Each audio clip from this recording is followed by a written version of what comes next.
pueden determinarlo. Lo primero que vimos fue que se puede hacer a través de diagramas o diagramas PBT que se han llevado hacia las tablas de PBT.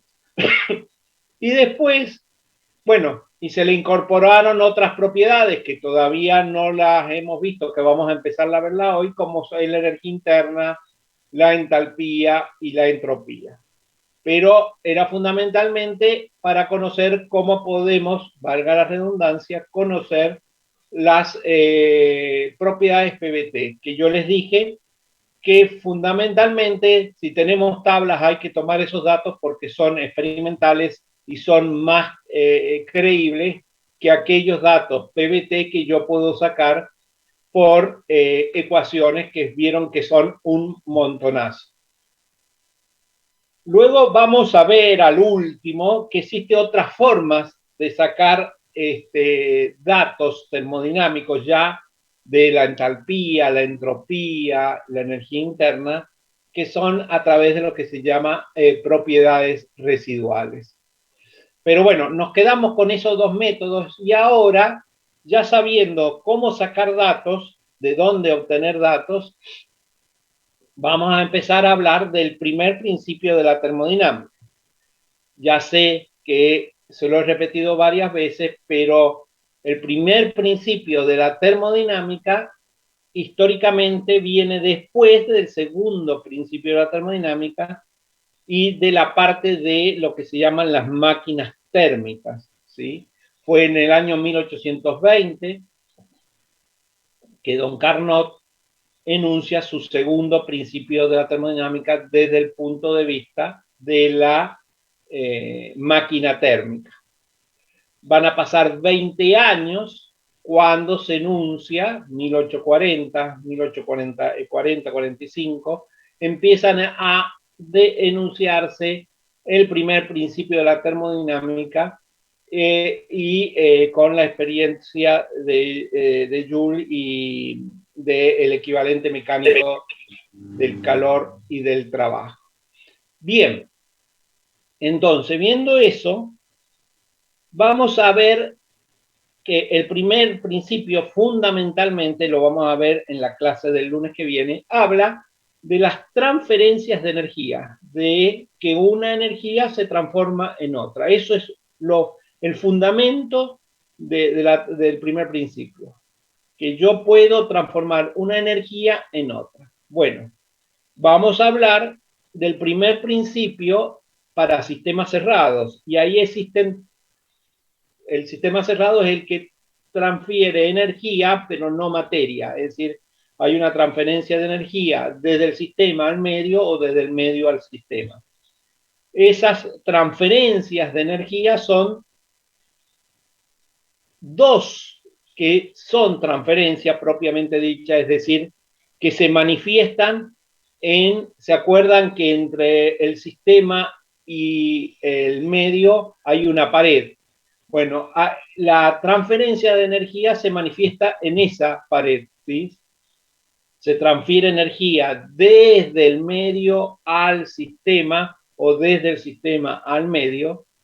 Y en el sistema, que es lo que particularmente nos interesa, hay una variación de energía. Hay una acumulación, si está entrando energía, o una desacumulación, si está saliendo energía, que es distinta a las energías que se transfiere. Entonces, lo principal, primer principio, transferencias de energía. El segundo punto, si bien las energías son las mismas, hay una manifestación distinta de esa energía. Una energía que se acumula o desacumula en el sistema, también en el medio, pero no nos interesa porque nosotros estamos estudiando el sistema. Es decir, ¿va a aumentar la energía del sistema o va a disminuir? Punto uno. Para que esa energía aumente o disminuya, tiene que haber una transferencia de energía desde el sistema al medio o desde el medio al sistema, que son dos formas de energía distinta a la que se acumula. Viendo eso, vamos a empezar a ver esto de estas energías.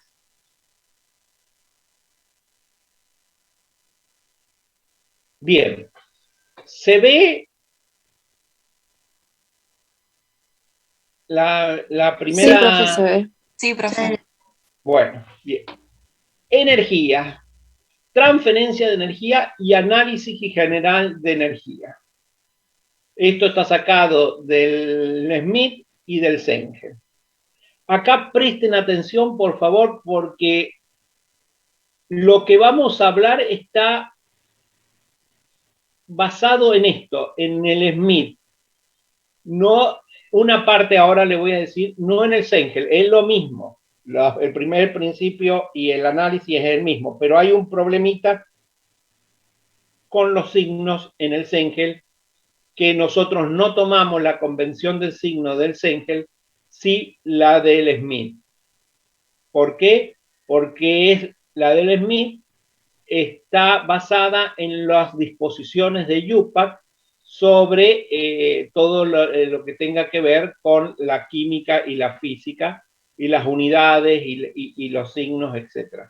El Sengel sigue su convención de signos de el sistema inglés, que nosotros no lo usamos. Que es la convención de signos del Sengel es la primitiva, la que nació en el año 1840, como les decía. Bien. ¿Qué es energía? Bueno, es bastante difícil tener una definición de ella, pero se puede decir que es la capacidad de producir cambios o la capacidad que tiene de producir trabajo o transferir calor.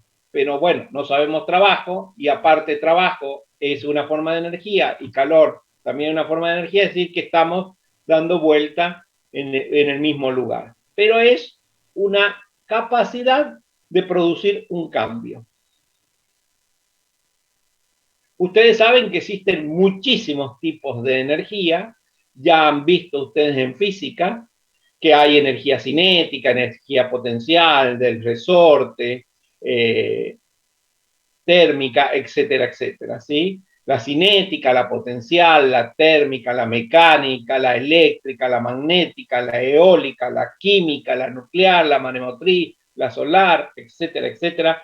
Y yo le puse una signo de pregunta, la interna, que es la energía interna que vamos a hablar hoy. Bueno, ya saben de la cinética, ya han hablado un montón, la potencial, también he hablado, nosotros cuando hagamos balance de energía, generalmente estas energías no las tenemos en cuenta, tampoco vamos a tener en cuenta la eléctrica, la magnética, la eólica, no la tenemos en cuenta, salvo que estemos trabajando con las aspas, igual que la solar, cuando estemos, puede hablar de energía solar, la termodinámica de la energía solar, la aprobación, el aprovechamiento, perdón, de la energía de las mareas, bueno, la energía nuclear y la química, como por ejemplo puede ser la fotosíntesis o también la energía de una pila.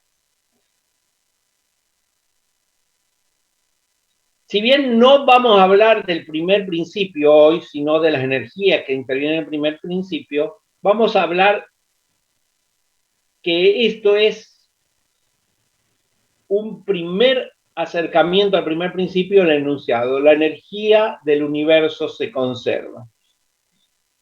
¿Qué significa?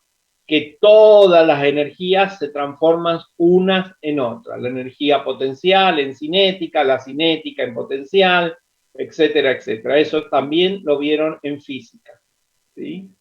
Por ejemplo, este famoso ejemplo que ustedes han hecho en problemas, que les dan la masa de esto con un peso que cae, puede aumentar la velocidad de este otro cubo, ¿sí? Entonces había una transformación de energía.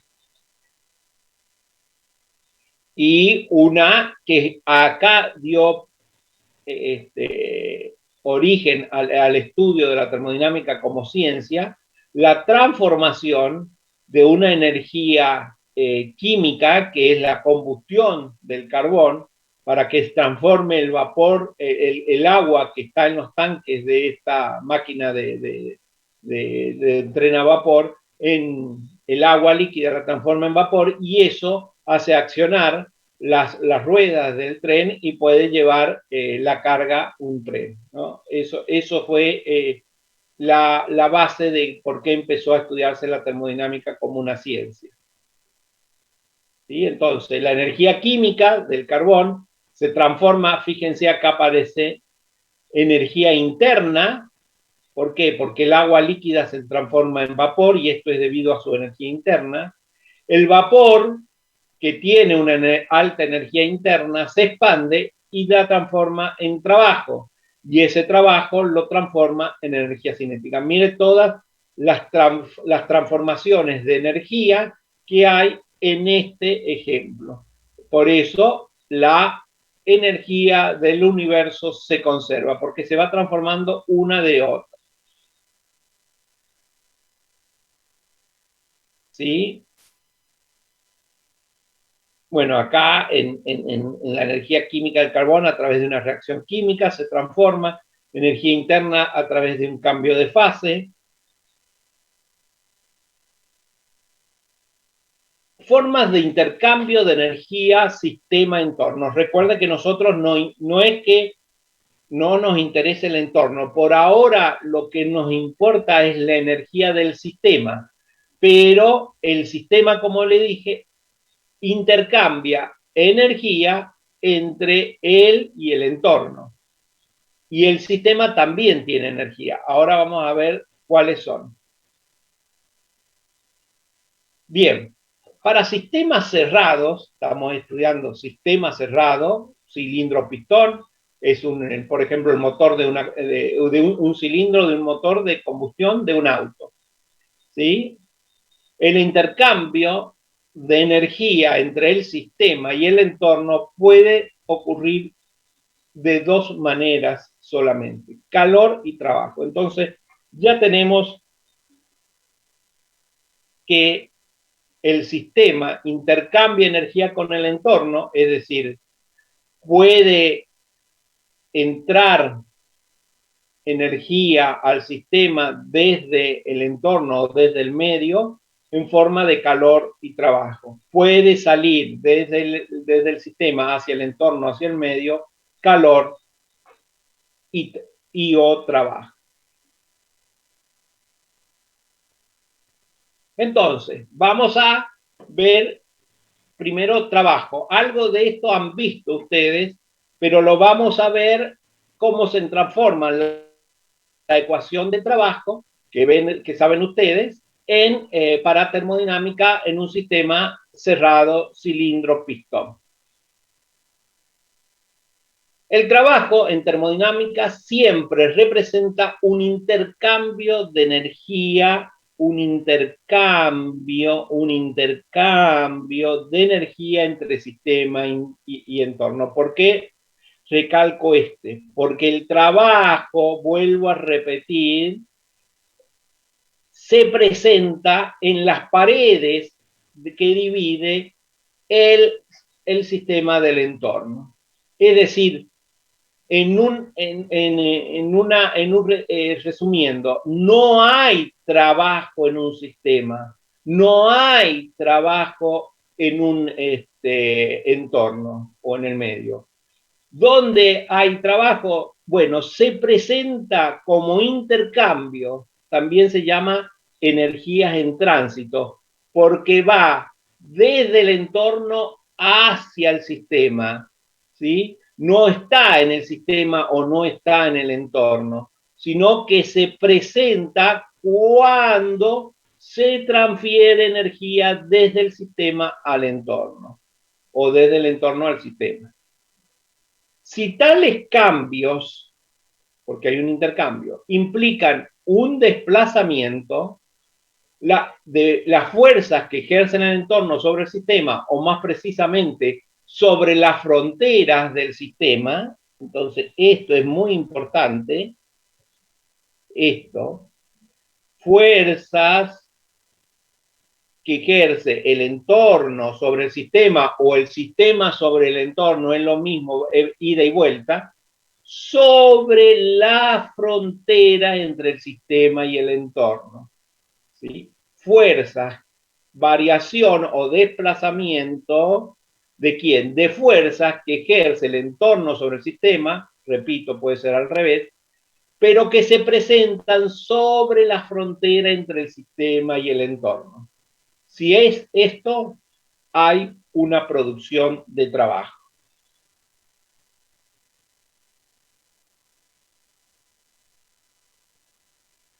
Y acá tienen la ecuación. Trabajo, W, viene del inglés, es igual a la integral de fuerza por el diferencial de desplazamiento. Diferencial S. Ese es el que conocían ustedes. ¿Sí? Sí. Si esta fuerza no varía, es constante a lo largo del desplazamiento, se puede sacar afuera de la integral y bueno, y el desplazamiento es una distancia.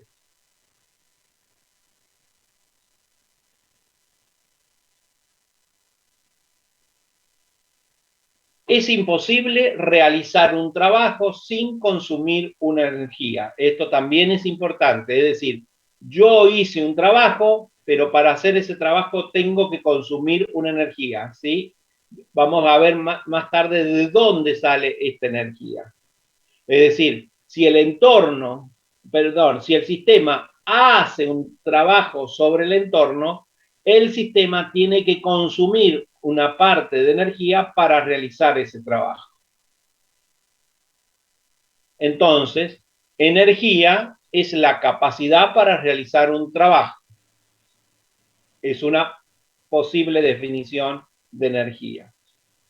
Pero fíjense que trabajo también es una forma de energía. Entonces, capacidad para realizar un trabajo y trabajo es una forma de energía. Estamos siempre dando vuelta en lo mismo.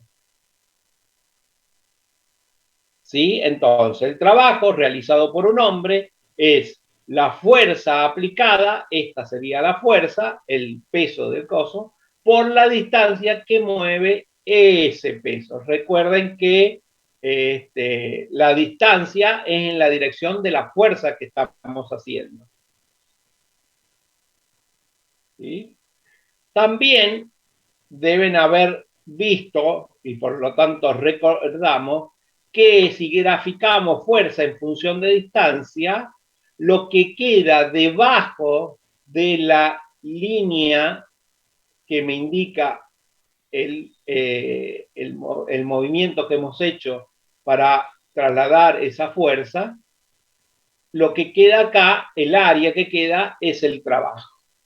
Y también vieron que las unidades del trabajo es Joule. Bueno, sigue siendo lo mismo. Ahora vamos a cambiar fuerza y distancia por nuestro famoso diagrama de presión, volumen específico, y vamos a ver que lo que queda debajo de eso también es trabajo. Bien, el trabajo va a depender del estado inicial, del estado final y de la trayectoria. No es lo mismo llevar un bloque, ya que estamos haciendo trabajo, llevar un bloque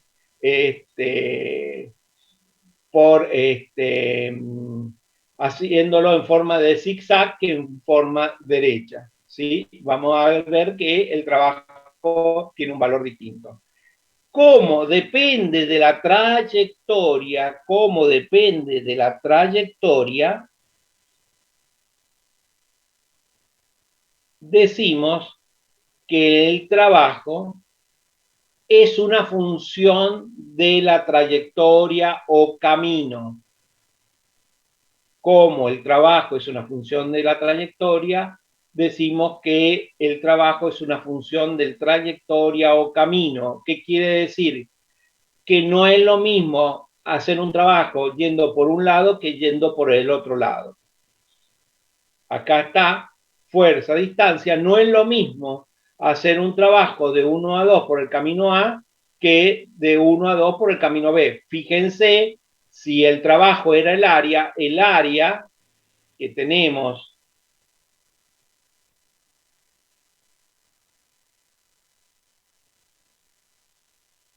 con la línea azul es todo eso, ¿sí? Y la que hacemos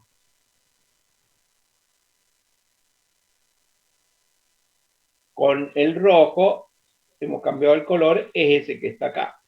Se nota que el trabajo es distinto. Por lo tanto, depende de la trayectoria. Esto es fundamental que lo entiendan y que lo sepan, que el trabajo es una función de camino. Los estados 1 y 2 son iguales, pero la trayectoria son diferentes. Por lo tanto, el trabajo, ¿sí?, matemáticamente es una diferencial inexacta. Matemáticamente es una diferencial inexacta. Por lo tanto, al ser una diferencial inexacta, el trabajo hecho por el camino A es distinto que el trabajo hecho por el camino B. Y matemáticamente, a ver si sale por acá, si no ya se los voy a... acá le explico qué es una diferencial exacta. Una diferencial exacta es aquella que depende del estado inicial y final y que se resuelve esta integral diferencial exacta de esta manera, como delta. Cuando hay un delta es porque es una diferencial exacta. ¿Y cómo se calcula? Como el valor en el estado final menos el valor en el estado inicial. En cambio, en el del trabajo, la integral inexacta no es esto, no es esto, ¿sí? No es esto. Ahora se lo voy a poner bien.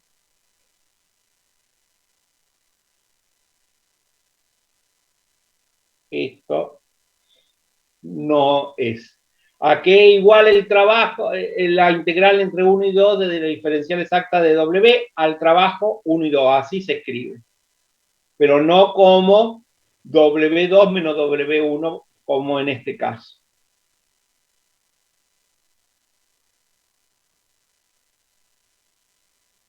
Bien, en un diagrama PB vamos a ver, ya lo vamos a ver, que el trabajo entre 1 y 2 no es lo mismo hacerlo por el proceso A que por el proceso B. Por lo mismo, el área del proceso A es esta que está abajo y el área del proceso B es esta que está toda esta. Entonces, son distintas los trabajos hechos en cada uno de esos caminos o procesos. ¿Sí? W2 y W1 no existen ya que el trabajo no es una función de punto o de estado que le saben llamar, sino una función de camino o trayectoria. Bien, trabajo, diferentes formas de trabajo realizado. Puede ser mecánico o no mecánico. El mecánico, como se darán cuenta, es el trabajo donde se aplica una fuerza y se produce un movimiento. ¿Cuál es el trabajo de flecha o de eje o de árbol? Que, por ejemplo, es la rotación de los ejes de un auto cuando rotan y esto circula, se mueve. Entonces ahí tenemos un trabajo de eje o de árbol, también se llama. El trabajo elástico de resorte, que ustedes lo vieron, porque se aplica una fuerza y la longitud del resorte cambia, entonces hay un desplazamiento. Este, que es el principal para nosotros que vamos a estudiar a lo largo de todo el sistema cerrado, que es el trabajo de expansión-compresión, o llamado también trabajo PV. Cuando le digan hay un trabajo PV es porque es un trabajo de expansión-compresión. Se expande y se comprime, se expande y se comprime, o se expande o se comprime. No es que tiene que ser compresión, expansión sucesivas, ¿no? Si no puede haber uno de compresión o uno de expansión o los dos casos. También se llama, como les dije, trabajo PVT. Perdón, PV. Y el trabajo no mecánico es el trabajo de una reacción química, el trabajo eléctrico, el que produce, por ejemplo, una descarga eléctrica, el trabajo de superficie, por ejemplo, el de la creación de una emulsión, la tensión superficial, ya lo van a ver en Físico-Química 3, el trabajo de superficie. Trabajo químico puede ser el trabajo de una pila. Otra cosa que también tienen que diferenciar es lo que se llama potencia, que es el símbolo es una W con un puntito arriba, que es la variación de trabajo en función del tiempo. Joule sobre segundo, ¿sí? Es la unidad, que es el watt. La potencia, que cuando le decimos potencia, o también le saben llamar flujo de trabajo. La potencia está muy relacionada con el motor de un auto. Pero acá también lo van a ver en las turbinas, en los compresores, que se habla de potencia que tiene la turbina o el compresor o la bomba. Las unidades, también ya lo han visto, las unidades de trabajo es el Joule. También puede haber un trabajo específico, fíjense cómo se designa, con W chica, este es W grande, o W, que lo están llamando ahora nuevamente, W grande, W chica, es Joule sobre gramo o kilojoule sobre kilogramo, y el trabajo por unidad de tiempo o potencia, que es lo que acabamos de ver, W puntito, que es W sobre T, que es Joule sobre segundo o kilojoule sobre segundo, que el Joule sobre segundo es el watt y el kilojoule sobre segundo es el kilowatt.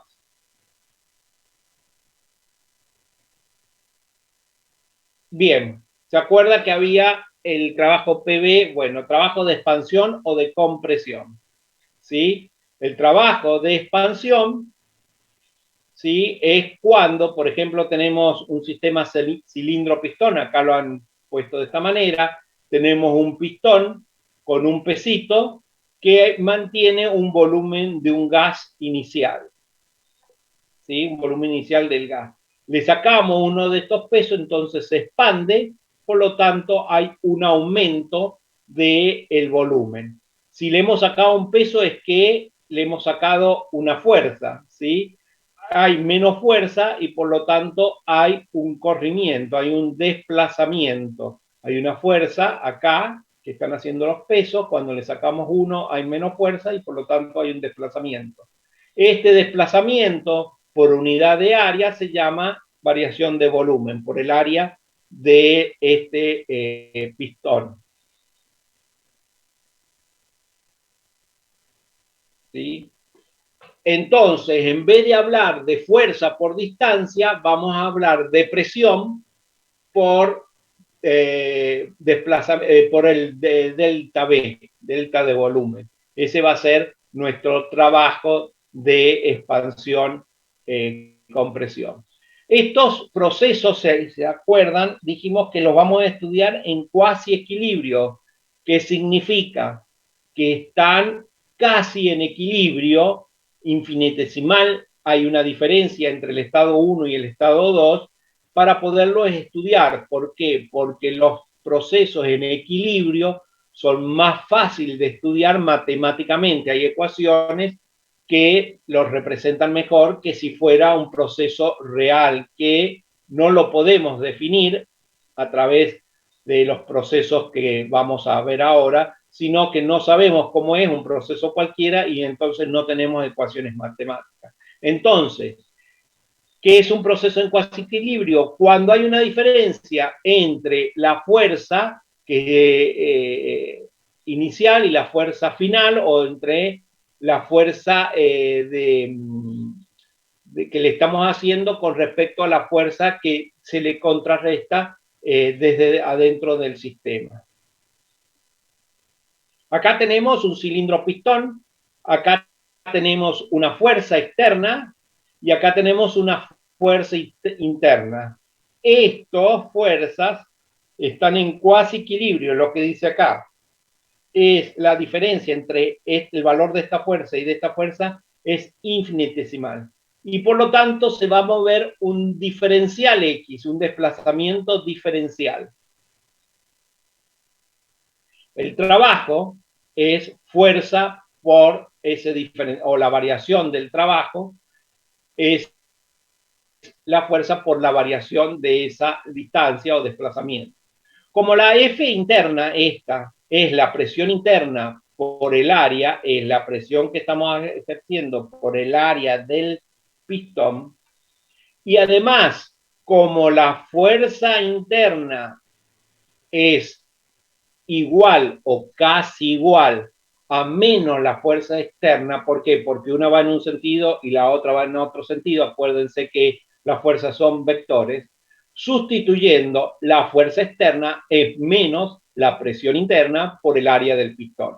Por lo tanto, ¿sí? El trabajo va a ser menos, acá está, atención, ojo, ojo, ojo, esto.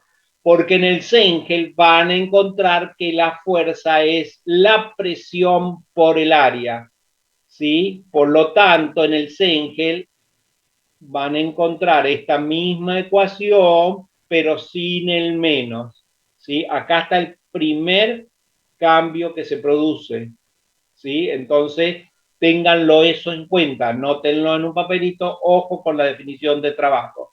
Entonces, para nosotros, el trabajo o la diferencial trabaja es menos la presión interna por el área del pistón por diferencial X, ¿sí? Reemplazamos fuerza acá y queda eso. El área del pistón por diferencial X se convierte en diferencial volumen. Área por distancia, volumen. La ecuación me va a quedar de esa manera y el trabajo tiene esta expresión. ¿Sí? Entonces, recuerden que en el Sengel va a ser la misma presión, pero sin el menos. Por eso se lo he puesto en signo rojo, ¿sí? Porque estamos observándola desde el interior del sistema.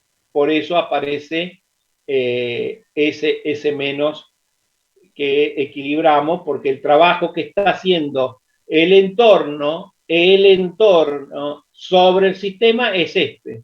El trabajo que está haciendo el entorno sobre el sistema es este. Entonces, al combinar estas ecuaciones nos queda esta ecuación. Ojo con el signo, ¿sí?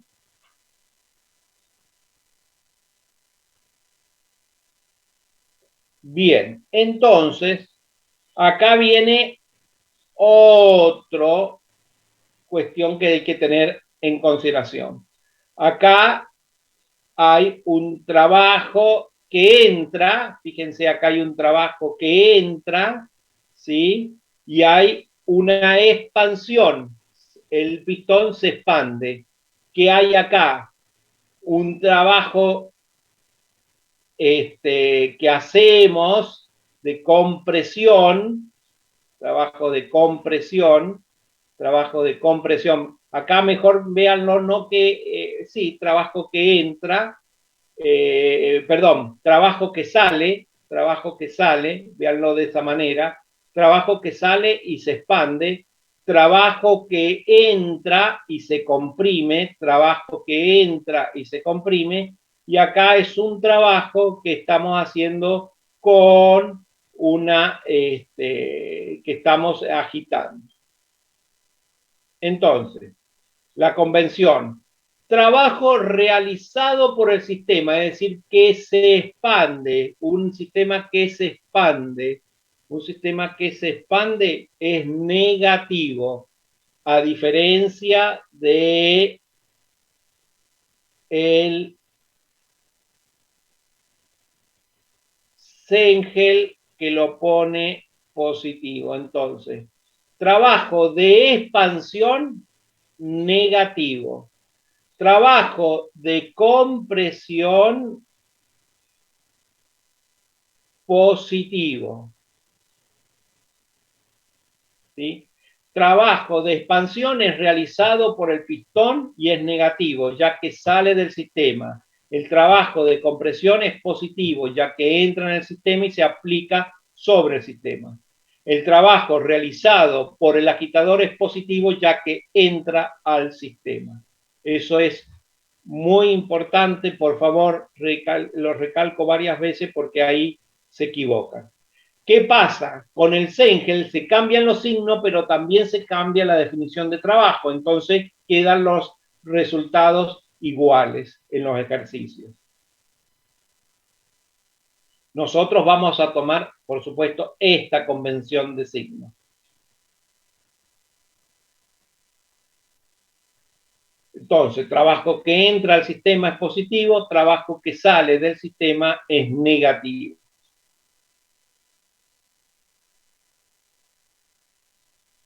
¿Sí? Ahora vamos a ver trabajo, vayan anotándolo, para procesos comunes para gases ideales, trabajo para procesos comunes para gases ideales. Y le puse de vuelta ojo con los signos porque si van al Sengel los van a encontrar cambiados los signos.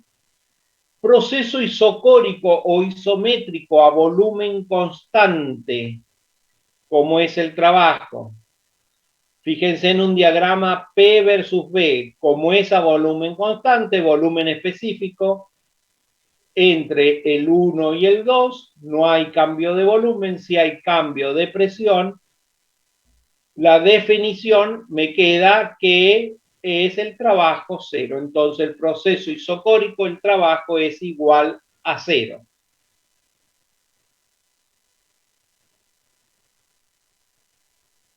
Para gases ideales estamos diciendo, ¿no? Proceso isobárico, presión constante. Miren cómo se grafica. Acuérdense que tienen que acostumbrarse a graficar en un diagrama P versus B. Isobárico es una línea horizontal paralela al eje de las B, entre 1 y 2, ¿sí?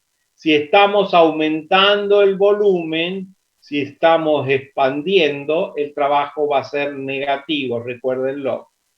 Fíjense, trabajo menos, ¿sí? Como es a presión constante, la saco fuera del signo integral y lo integro. Trabajo 1 y 2 menos P por delta B, B2 menos B1.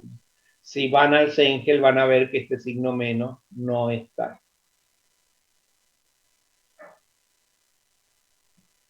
Proceso isotérmico o PB igual a constante, ¿sí? PB, un isoterma, miren más cómo se grafica, ¿sí?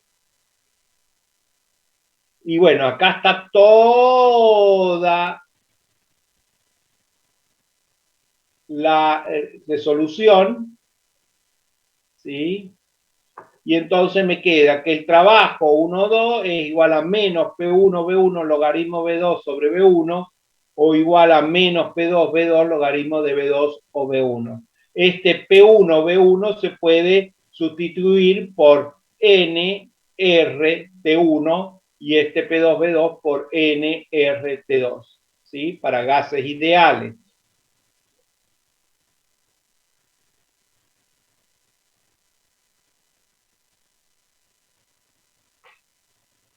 Politrópico, es decir, cuando N tiene un valor distinto de 1 y es igual a constante. El n puede ser, es mayor a 1 y se los tienen que dar, salvo en el caso de que sea adiabático. El adiabático tiene también P por B, pero en vez de n le ponen en algunos libros gamma o K. Eso ese gamma o K es igual a CB, a CP sobre CB, calor a volumen constante, calor específico a volumen constante sobre calor específico a presión constante. CP sobre CB, gamma o K, eso es adiabático. Cuando es N se le llama politrópico. Y es un gráfico parecido a la isoterma, pero más empinada, ¿sí? Corta las isotermas, ¿sí? Las isotermas serían, una isoterma sería así, miren. Vamos a graficar. ¿Ve? Una isoterma sería así y la otra isoterma sería así, ¿sí? Entonces las isotermas son de esta manera y la politrópica o adiabática corta dos isotermas, son más empinadas. Entonces estas son T igual a constante, constante, ¿sí? Y las politrópicas son de esta manera. Bueno, la ecuación, vamos a borrar esto, ¿sí? La ecuación queda de esa manera.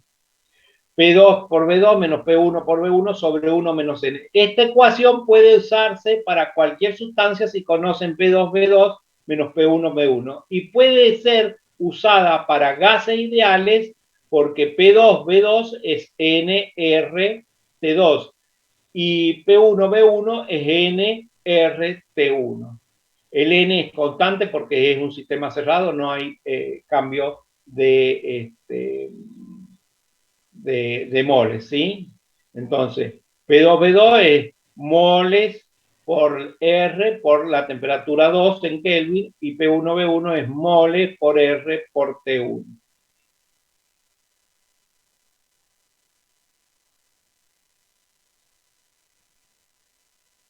Bien, entonces, para cualquier sustancia, tipo de proceso para volumen constante, el trabajo es cero y los gases ideales cero. Para cualquier sustancia, P por B2 menos B1, y para gases irreales lo podemos poner como R, M, R, T2 menos T1, el trabajo. Esto lo pueden anotar, hacerse una tablita. Para cualquier sustancia tenemos esto, y para gases ideales tenemos esto. Cuando tenemos masa, a ver, lo voy a anotar, perdón. Cuando tenemos masa acá, recuerden que esta es la constante particular del gas, ¿sí? Cuando tenemos moles, la constante universal en moles, ¿sí? Cuando es masa, esto es constante particular, van a las tablas y lo sacan. Y cuando es moles, es la constante universal en función de, es decir, Joule sobre mol Kelvin, por ejemplo, podría ser. Y en cambio la otra sigue con masa Joule sobre kilogramos Kelvin. Recuerden siempre que las temperaturas son en Kelvin. Para una politrópica es de esta manera y van a encontrar para adiabáticas que en vez de N, que es la constante de la politrópica, en vez de N, vuelvo a repetir, K o gamma. Y ese K o gamma, según los libros, se calcula como CP sobre CB. Profe, Sí, ¿le puedo pedir que me repita el nombre del cuarto proceso? este Sí, sí. politrópico. ¿Sí? Dentro del politrópico está el adiabático. Cuando es N, sabe también en algunos libros como M, ¿sí? ¿Sí? Cuando es n, te tienen que dar el valor de la politrópica, salvo que te pidan justamente eso, que averigüe el valor de la politrópica, pero siempre te lo tienen que dar. En cambio, cuando es adiabático, este n se cambia por una k o un gamma. Generalmente no te lo saben dar, ¿por qué? Porque el k, vuelvo a repetir, es Cp, calor específico a presión constante, sobre Cv, calor específico a volumen constante. Y eso están en tablas. Entonces, hay en las tablas el valor de Cp y Cv y el valor de la constante K también. Por eso generalmente no te lo dan. Muchas gracias. De nada. Bien, ahora veamos calor. Así como vimos trabajo, veamos calor. ¿Qué es el calor? Una forma de energía, otra forma de energía. Pero a diferencia del trabajo, que es una forma de energía que se presenta en las fronteras entre el entorno y el sistema, por un desplazamiento, el calor se va también a presentar en las fronteras. Entonces, calor como trabajo se presenta en las fronteras. Pero, ¿cuándo se presenta calor? Cuando hay una diferencia de temperaturas, ¿sí? El trabajo cuando hay una diferencia de desplazamiento, cuando hay un desplazamiento, se recorre una distancia. En cambio, el calor cuando hay una diferencia de temperatura, por supuesto, entre el medio y el sistema, entre el sistema y el medio. ¿Sí? Acá antes el calor se le llamaba, acá da una reseña histórica calórica, que para ello era un fluido, existía ese fluido, pero no se lo podía medir, no se lo podía aislar, porque era invisible. El calor no se ve, por supuesto, pero a lo que me refiero que era un fluido que no tenía ninguna propiedad de que existía, y que se registraba cuando había un paso de energía de un cuerpo de una temperatura mayor a una de temperatura menor. Cuando entre 1600 y 1700 hubo una ola de mucho frío en Europa, se motivó el estudio del calor y la solución de calentar lugares de bajas temperaturas. Y estas máquinas fueron las a la combustión de combustible para producir calor.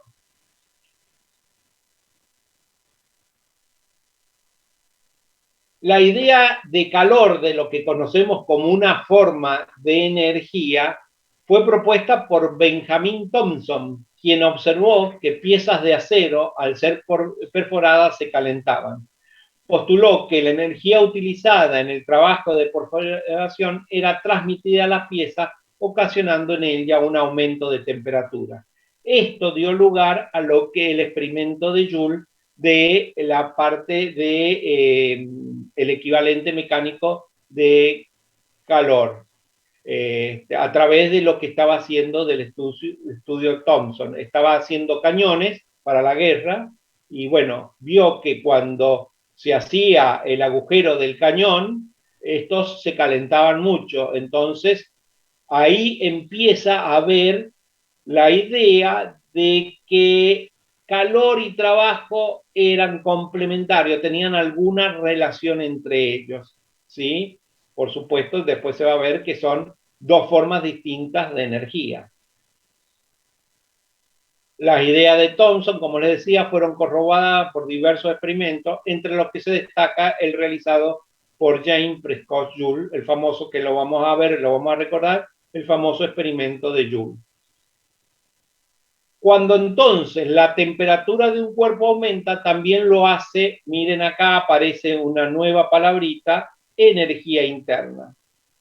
Si ésta se pone en contacto con otro cuerpo que posee menor temperatura, habrá transmisión de energía del primero al último. Esta energía que se transmite se denomina calor.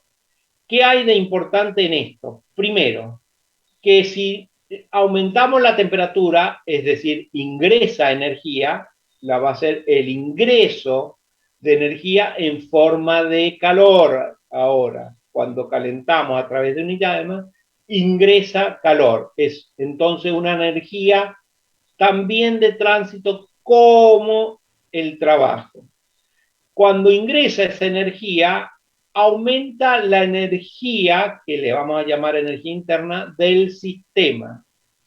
Al tener energía, tener una energía mayor ese sistema y lo ponemos en contacto con otro sistema, esa energía pasa al otro sistema a través de calor. Entonces, algo para destacar.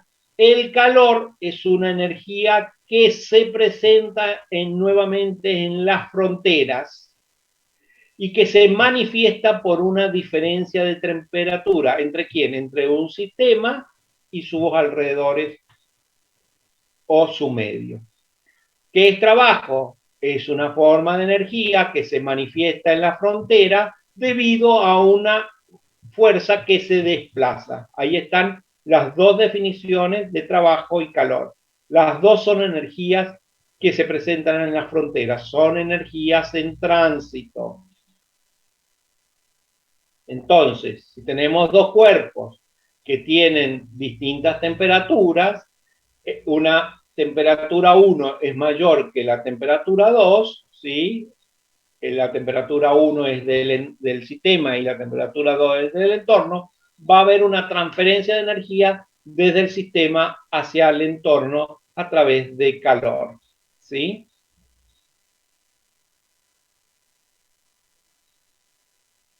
Fíjense que abajo aparece algo nuevo. Los átomos pierden energía interna y lo pone como energía cinética. Pierden energía cinética. ¿Por qué? Porque ustedes tenían una idea de que la temperatura es una medida de la energía promedio cinética que tienen los átomos o moléculas en un sistema. Bien, si hay mucha temperatura, esa energía cinética es muy grande, la promedio. Ahora ya no le vamos a llamar energía cinética, sino que le vamos a llamar energía interna. Cuando baja la temperatura, esa energía cinética, ahora que se llama energía interna, disminuye, ¿sí? Y esa energía que se transfiere lo hace en forma de calor. Entonces, un sistema tiene acumulado energía interna. Cuando se desprende de esa energía interna, lo hace en forma de calor o de trabajo.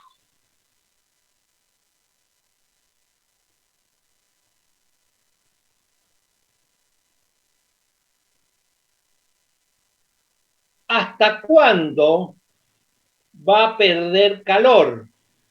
Hasta que se igualen las temperaturas. Cuando se igualan las temperaturas, tenemos lo que se llama el equilibrio térmico, algo fundamental en termodinámica. En termodinámica hay equilibrio, es decir, existe un equilibrio termodinámico cuando hay equilibrio térmico, que es igualdad de temperaturas, cuando hay equilibrio mecánico, cuando es igualdad de presiones, y hay equilibrio material, que todavía no lo vamos a ver, que es cuando hay igualdad de materia, es decir, no hay más transferencia de materia. Como estamos hablando de sistemas cerrados, por ahora hay un equilibrio térmico y mecánico, entonces en sistemas cerrados se habla de equilibrio térmico y equilibrio mecánico, de equilibrio termodinámico.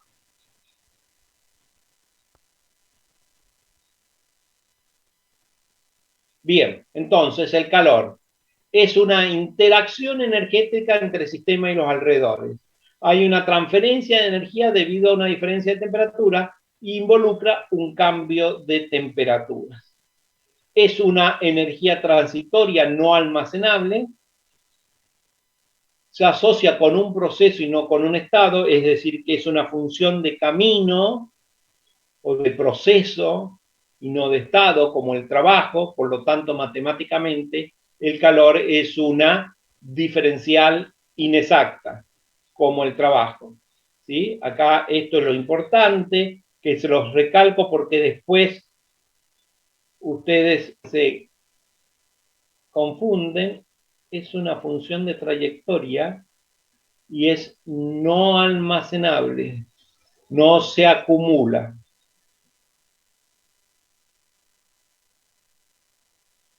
Se presenta, como es una función de trayectoria, se presenta a través de los límites, ¿sí? Cuando se transfiere energía desde el sistema al entorno o al revés. ¿Qué unidades tiene? Como es una energía, por supuesto va a tener unidades de Joule o de energía, ¿sí? Joule. Por unidad de masa, Joule sobre gramo, kilojoule sobre kilogramo, es calor específico, le saben decir. Por unidad de tiempo, flujo de calor se le llama también, que es kilojoule sobre segundo, que es el kilowatt, como el trabajo. Y fíjense cómo en los específicos, Q minúscula. Y el flujo de calor es Q mayúscula con un puntito. También hay calor por unidad de moles, sería joule por mol o kilojoule por mol, se llama calor molar.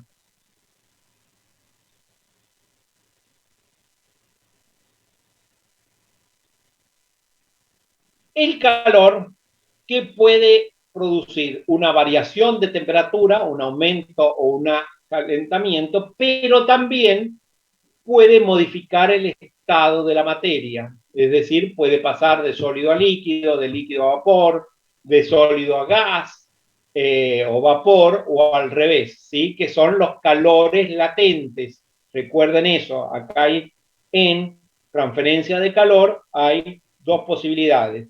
Calor sensible cuando hay una variación de temperatura y calor latente cuando hay un cambio de estado. Entonces, ¿va a haber una transferencia de calor cuando cambie de líquido a sólido? Sí, sí, va a haber, aunque no varíe la temperatura. ¿Va a haber una transferencia de calor del líquido a vapor? Sí, aunque no cambie la temperatura.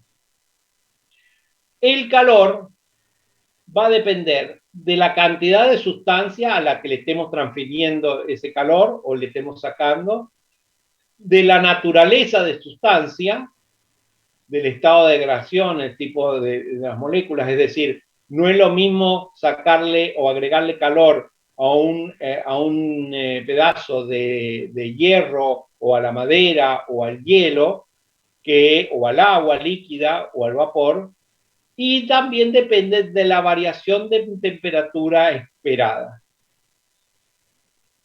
Por eso es esta ecuación que conocieron. Guarda con esta ecuación, guarda con esta ecuación, guarda con esta ecuación.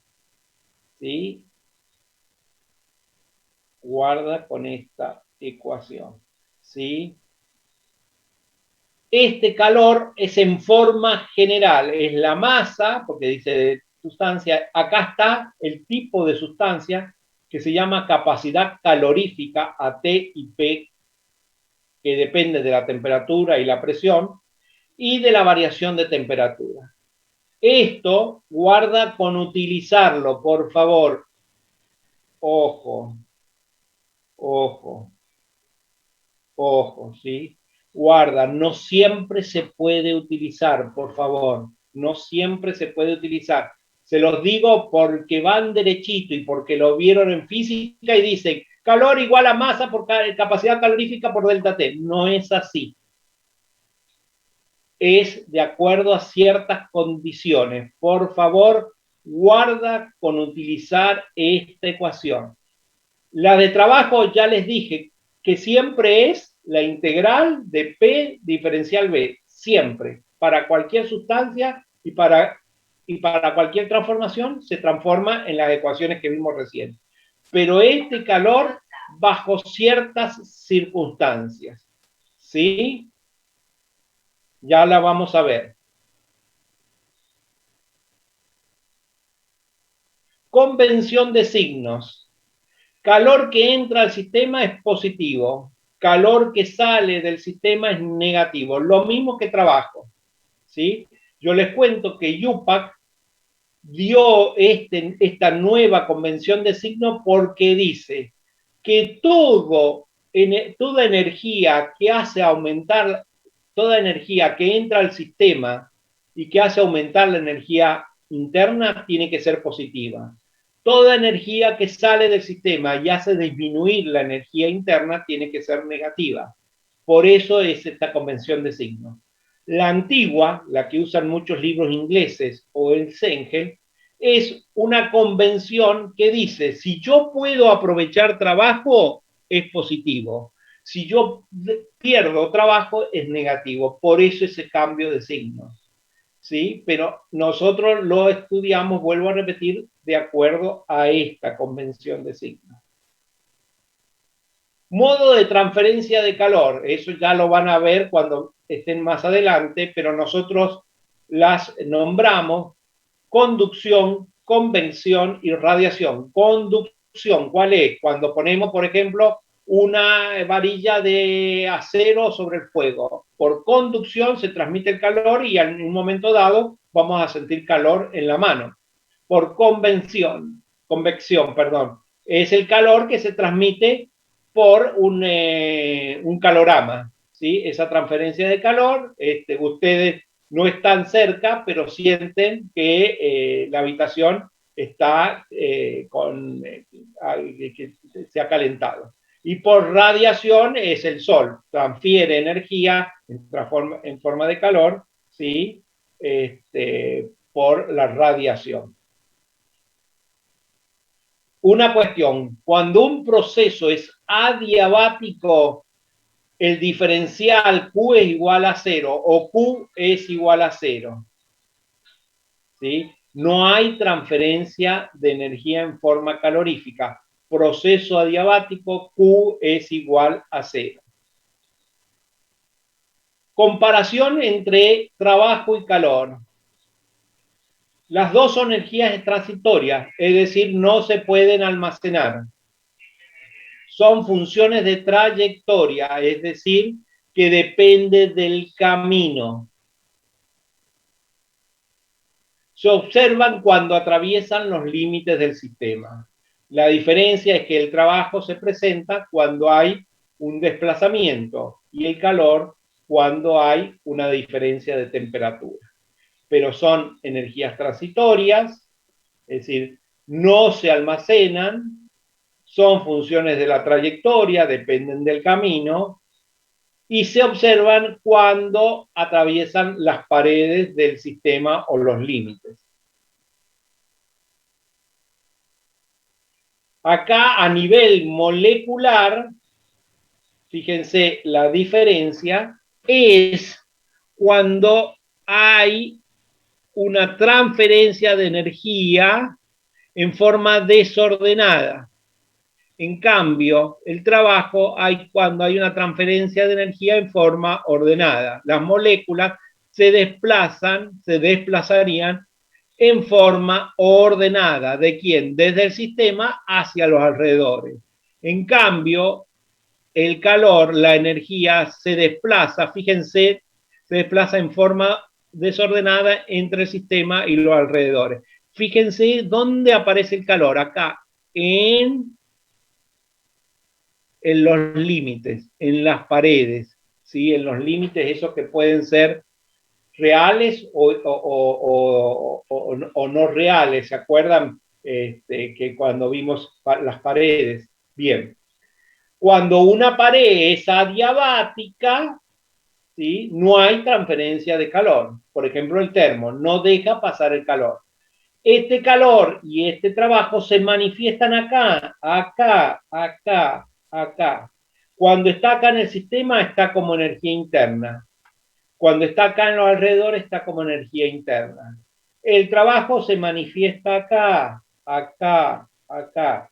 Cuando está dentro del sistema ya no hay más trabajo, hay energía interna. Y cuando están los alrededores ya no hay más trabajo, hay energía interna.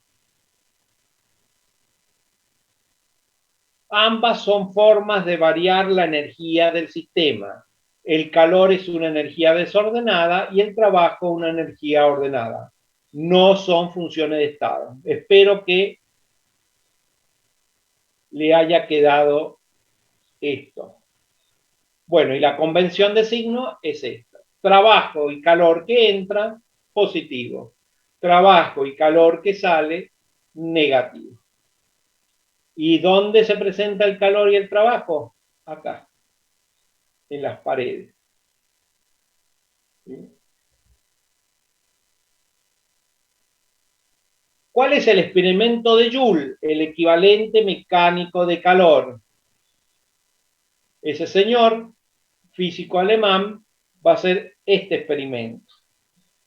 Perdón, el físico inglés Joule, debido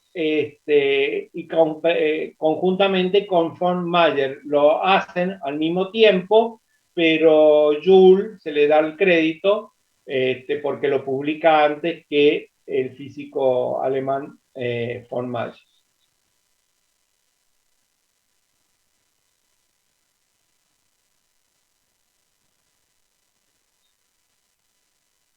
Bien, ¿cuál es? Debido a Thomson, recuerda que Thomson estaba haciendo, horadando, haciendo el agujero de los cañones. Bueno, a través de eso Joule lo observa y dijo que existía una proporcionalidad directa entre el trabajo realizado, el trabajo para horadar los cañones y el calor que se desprende o se desprendía y el aumento de temperatura. Recuerden que un aumento de temperatura significa calor. Y era independiente del medio que se empleara, el que utilizó acá hay un recipiente cerrado que tiene unas paletas, tiene agua y tiene un termómetro que hace girar, que mide la elevación o el descenso de temperatura si este agua se calienta o se enfría. Y estas paletas se mueven porque están unidas, ¿sí?, a un peso que sube o que puede bajar, ¿sí? Cuando este peso baja, estas paletas se mueven, generan una fricción con el agua, generan una energía en forma de calor y hace elevar la temperatura del termómetro. ¿Sí? Entonces, rota las hélices sumergidas en el agua, un motor eléctrico que conduce una corriente a través de, puede ser una corriente también. Él hizo meter una corriente eléctrica acá a través de una bobina que está afuera, o comprimir un gas, también lo hizo para comprimir un gas, o frotar dos metales. Bueno, todos esos experimentos lo hizo. Este es el de la figura del más famoso, el de frotar las hélices sumergidas en el agua. ¿Sí? Entonces, Joule demostró la existencia de una relación cuantitativa entre el trabajo hecho, porque fuerza por distancia es trabajo, y el calor que se generó acá. Y es esta. El trabajo, o el módulo del trabajo, para no hacerlo positivo o negativo, que pierde o gana, es igual a una constante que le puso J por el módulo del calor, porque también se puede ganar o perder calor, ¿sí? Entonces puede ser positivo o negativo. Esa constante es 4,184 joules por caloría y es la constante o el equivalente mecánico del calor, que es esta J.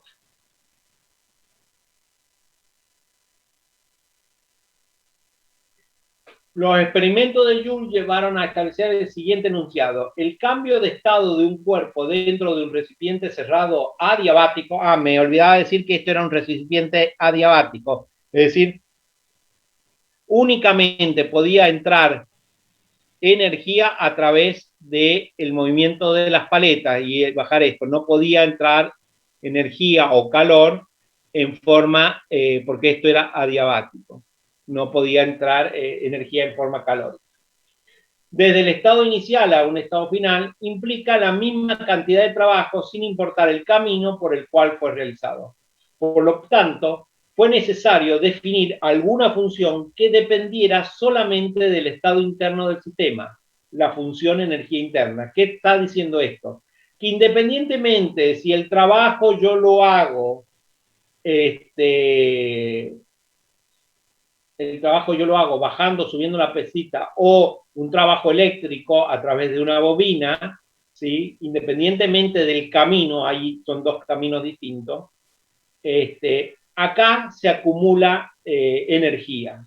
¿Qué energía se acumula? Le llamaron energía interna, que se llama U, o que se denota con la letra U.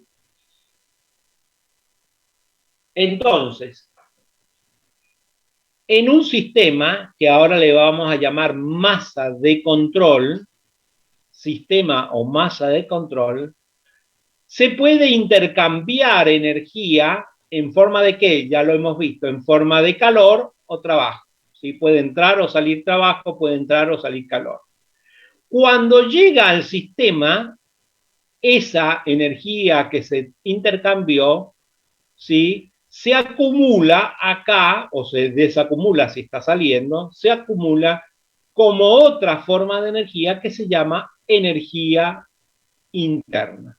Es decir, que la energía interna que tiene este medio o este entorno, por ejemplo, está más caliente, supongamos que está más caliente, que tenga mayor temperatura el entorno que el sistema. Entonces, esta energía que tiene el entorno que está a mayor temperatura se transfiere en forma de calor acá, y cuando llega acá se acumula como energía interna. Esa energía interna que se acumula se llama energía interna, energía interna, esa energía que se acumula, energía interna. Y las formas que se intercambian es calor y trabajo. Entonces, esto que está en palabra lo podemos poner en una ecuación. La variación de la energía interna, es decir, la acumulación de energía interna o la desacumulación de energía interna, es igual a las energías que se transfieren desde el entorno hacia el sistema. Ahí está en forma diferencial. Fíjense, la variación de energía interna, por ahora se llama E, porque ya vamos a ver por qué se llama E, y recién usted dijo que se llamaba U, yo dije que se llamaba U, es igual a la transferencia de calor y a la transferencia de trabajo. Fíjense, esta es una diferencial exacta, por lo tanto es una variación, por lo tanto es una función de estado, por lo tanto depende del estado inicial y final, no depende de quién me dio la energía, ¿sí? No depende del camino, sino del estado 1 y del estado 2, final e inicial, o inicial y final. Y estas matemáticamente son diferenciales inexactas, ¿sí? Que dicen que son energías en tránsito, que aparecen acá en el límite. Y además, ¿qué me significa esto? Que dependen del camino. Todo esto en una simple ecuación. Y esta ecuación es el primer principio de la termodinámica en ecuación, en formas de matemáticamente. en forma de delta, en forma de variaciones, ya no en forma infinitesimales, la variación de energía es igual a Q más W. En el Sengel, van a encontrar que en vez de ser un más, es un menos, por la regla de los signos.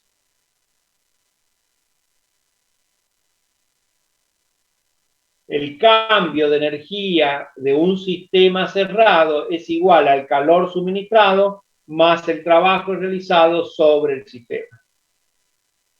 Esa es la lectura de esta ecuación. ¿Qué pasa? Esta ecuación está involucrando energías internas más energías cinéticas más energías potenciales. Como en un sistema cerrado, las variaciones de energía cinética, es decir, supongamos que es un cilindro a pistón, no se está moviendo a una velocidad, ni tampoco está cayendo para que haya una variación de energía potencial, esta variación de energía se transforma únicamente en variación de energía cinética. ¿Sí? Es decir, que esto que está acá es variación de energía interna, variación de energía cinética, más variación de energía potencial. Como el sistema cerrado, la energía cinética, es decir, guarda con esto, la energía de que el cilindro a pistón se esté moviendo a una cierta velocidad, o que el cilindro pistón esté moviéndose, se esté cayendo, no hay variación de energía cinética y no hay variación de energía potencial. Y esta E se transforma en U. Este es el enunciado más práctico de la primera ley de la termodinámica. A veces se conoce como el principio de conservación de la energía. Ahora bien, molecularmente, microscópicamente, ya hemos visto qué es el calor y el trabajo. Es una energía que se transfiere en forma desordenada y calor una energía que se transfiere en forma ordenada. ¿Y la variación de energía interna qué es? Desde el punto de vista molecular. Fíjense qué es.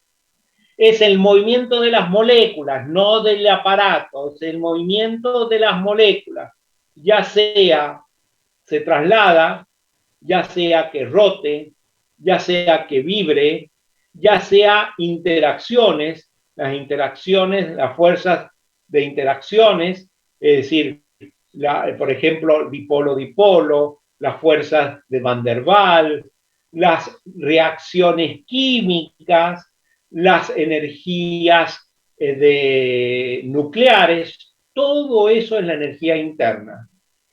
Energía cinética, pero de las moléculas, energía rotacional, vibracional, intermolecular, intramolecular e intermolecular. Intramolecular son las de fusión, por ejemplo, las energías de enlace covalente, iónico, y vuelvo a repetir, energías nucleares. Todo eso es la energía interna.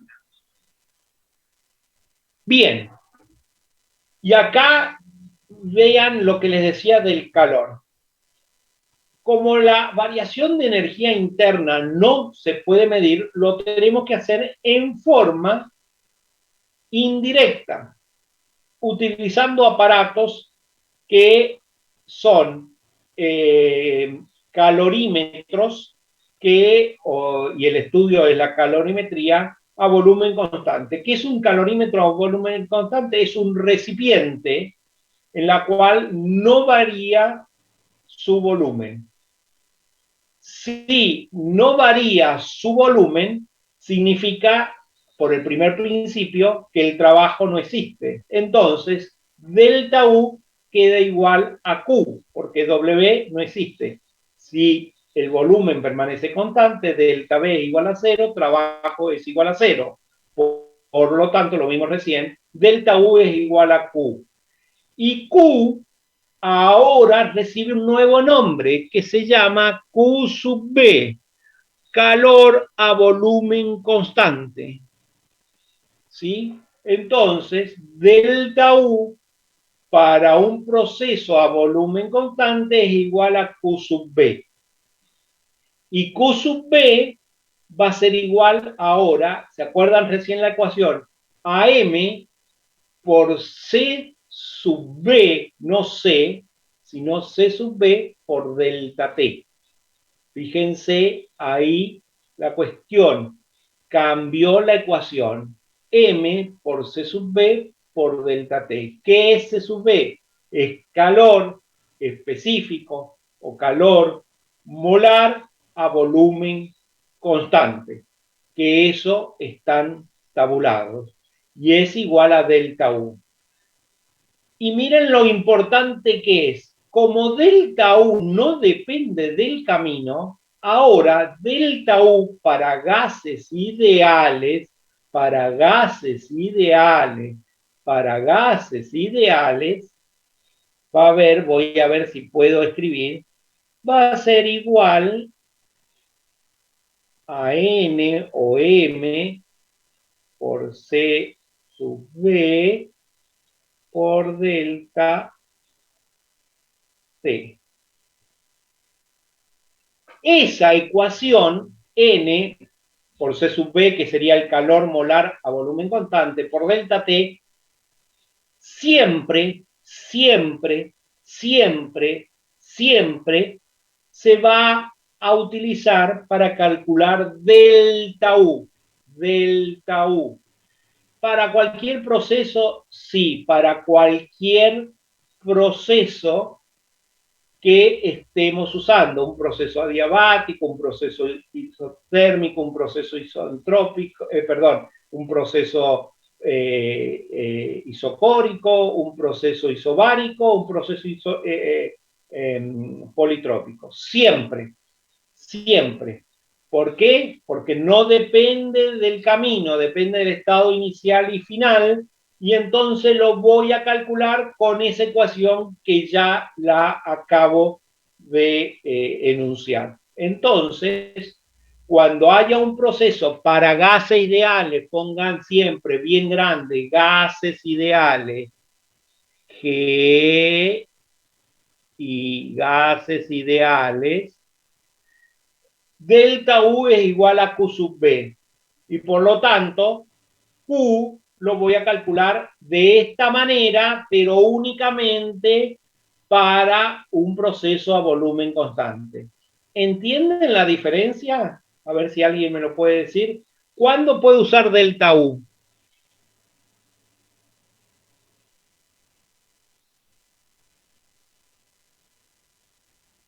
¿Me escuchan?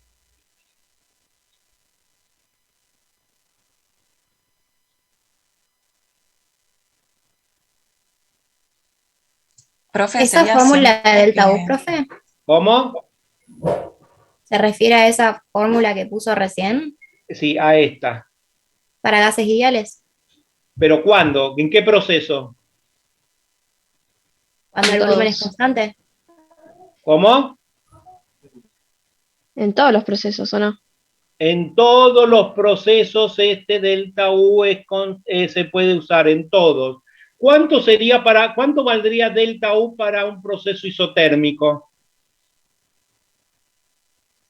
N por CB por delta T. ¿Cuánto sería? ¿Cuánto valdría? ¿Cuánto vale delta Isotérmico T? 0. Cero, sí.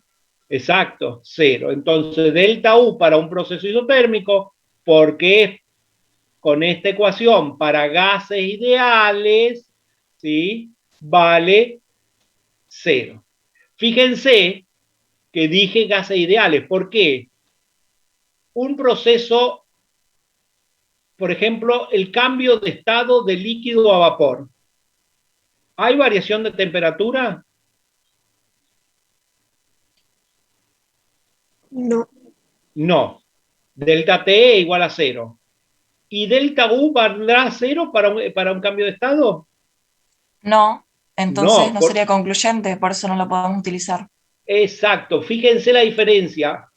El cambio de agua líquida a agua vapor es una sustancia real, ¿sí? Y delta U mide la energía de las moléculas, y las moléculas en el estado líquido y en el estado vapor están moviéndose más rápido, vibrando más rápido, etcétera, etcétera. Entonces hay una variación de delta U. Por eso es que es muy importante que esta ecuación que está acá para delta U es para gases ideales únicamente o gases perfectos, y pues se puede utilizar para cualquier transformación de gases ideales. En gases ideales no hay un cambio de estado. Por eso es interesante saberlo. Y Q lo vamos a calcular con esta ecuación únicamente cuando es a volumen constante. Por eso se llama Q sub B. ¿Sí? También existe este es un calorímetro, una bomba de calor que se estudia las reacciones de combustión que liberan calor a volumen constante, y de ahí se pueden medir los delta U de distintas sustancias. Es decir, acá que hay una sustancia que combustiona fácilmente con oxígeno, ustedes saben que tiene que estar el combustible comburente, se le hace pasar una corriente, eso se combustiona, ese calor que se libera de la combustión pasa a este líquido, ¿sí? Y hace elevar la temperatura. Ese delta está acá, medido como tenemos el C sub B del agua, y el número de moles del agua me da el calor, y también podemos sacar el delta U.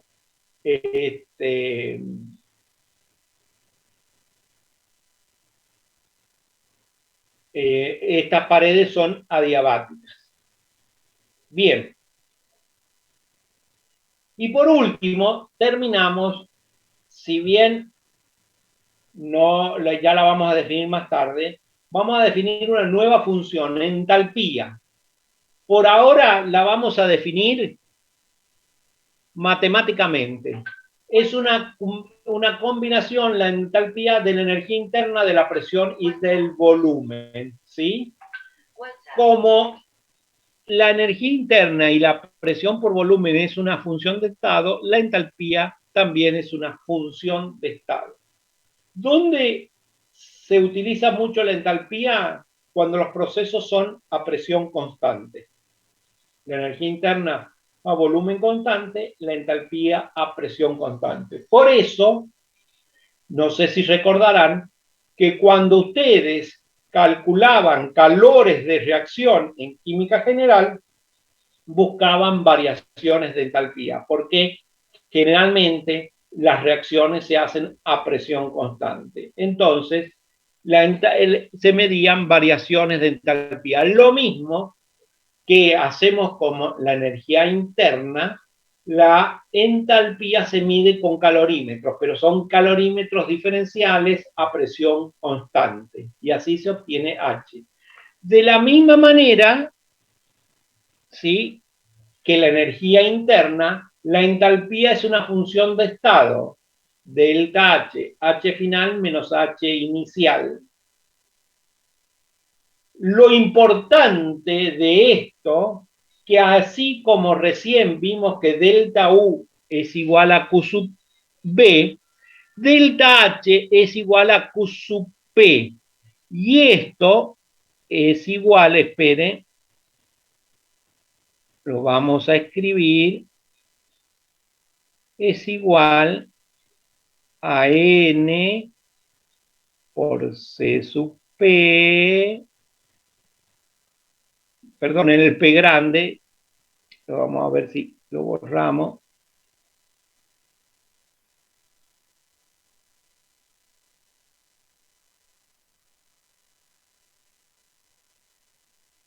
P por delta T.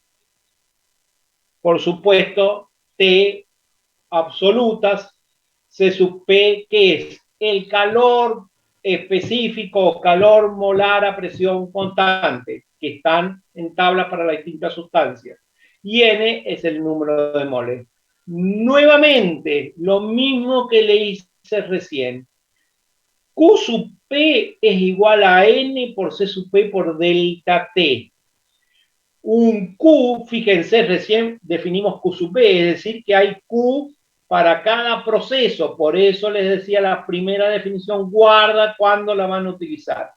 ¿Sí? Si acá es M, esto es C, calor específico a presión constante, es caloría o joule sobre kilogramos Kelvin, y si es N, joule sobre mol Kelvin. Y eso es igual a delta H. Nuevamente, delta H para gases ideales,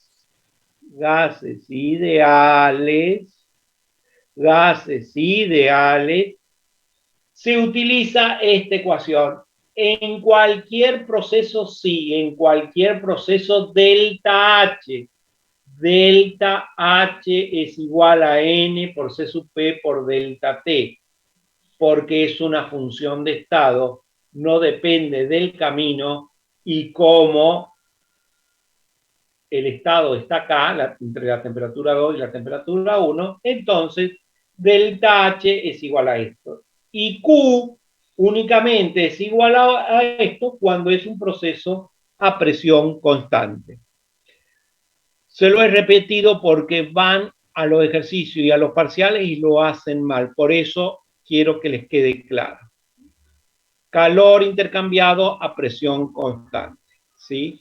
La entalpía es una propiedad que la difunde el señor Molière, que descubrió la importancia del grupo U más P por B en el análisis de turbina de vapor y en la representación de propiedades de vapor de forma tabular y gráfica. Por eso, H se utiliza mucho en sistemas abiertos, porque es cuando hay transferencia de masa, como las turbinas, los compresores. Hay dos formas de nombrar la función H, como contenido de calor o como entalpía. La primera es muy descriptiva de la relación de la cual se derivó. ¿Se acuerdan que dijimos que con una reacción? Ustedes sacaban del libro la variación de entalpía de esa reacción.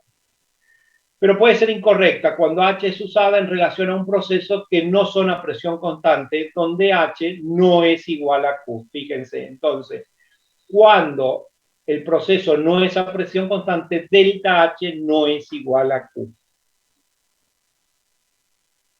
Y acá les dejo para que lo completen, o lo vamos haciendo, para procesos, para gases ideales, P por B igual a nRT o P por B igual a M, la constante particular por T, y donde el primer principio es delta U igual a Q más W. Para un proceso isocórico, ¿sí? W0 y Q es igual a delta H. Y delta U es N por C sub B por T2 menos T1. Y delta H es N por C sub B por T2 menos T1. Isobárico, W es igual a menos P por B2 menos B1.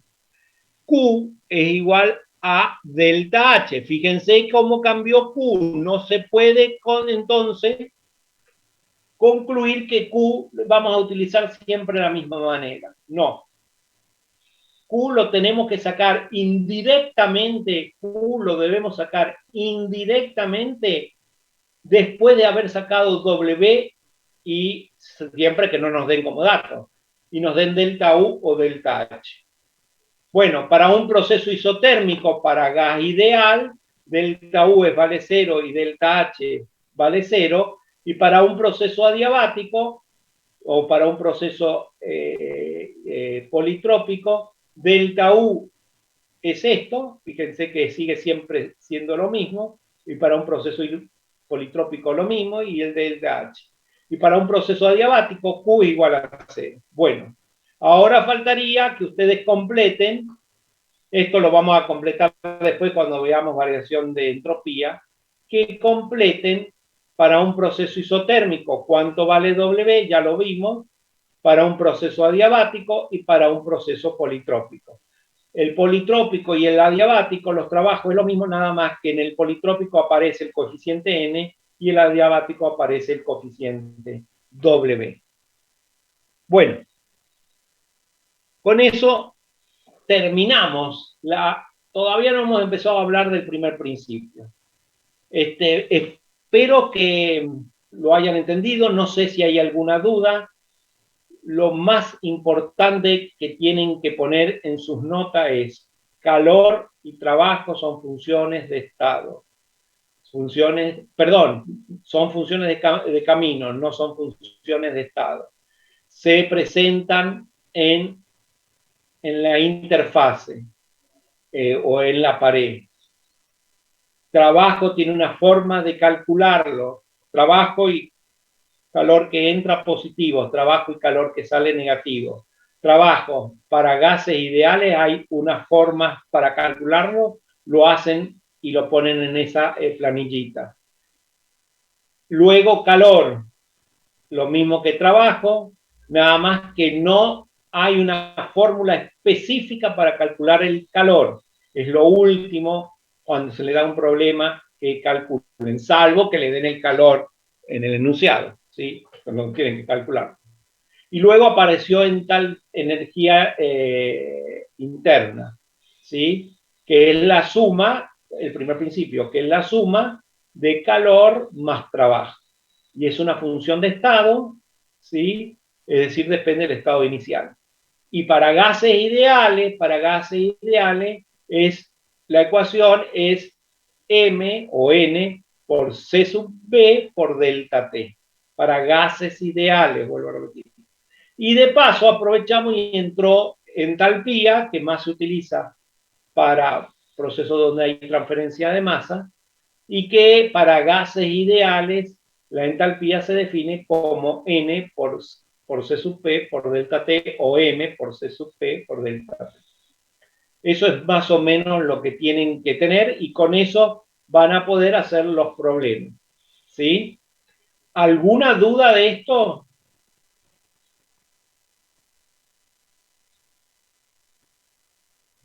Por mi parte no, profe. Hagan esa tablita que la van a poder tener en los parciales. Si quieren, después la muestran. Me la muestran o se la muestran a la profesora a ver si están bien, si han tenido algún error. Le faltaba completar las ecuaciones, pero tienen ahí para completar. Pueden tener esa tablita. Es más, si quieren, agréguenle otro cuadrito donde hagan el dibujo P versus B para tenerlo, para ir acostumbrándose. P versus B lo tienen al lado, ponen proceso isotérmico y hacen al lado, en otro cuadrado, el dibujito de una isoterma para gases ideales, estamos hablando. Recuerden siempre eso, por favor. Cuando estamos trabajando con sustancias reales, se van a tablas, salvo que le digan que utilicen alguna ecuación cúbica o de Z o el coso, pero cuando son sustancias reales, tablas. Bueno, chicas y chicos, los dejo. El viernes tienen todo práctica. Seguimos el lunes con la segunda parte del primer principio de la termodinámica, que es verdaderamente el enunciado del primer principio. ¿Sí? Buenísimo, profe, nos vemos. Gracias por la Bueno, clase. hasta Nos luego. vemos.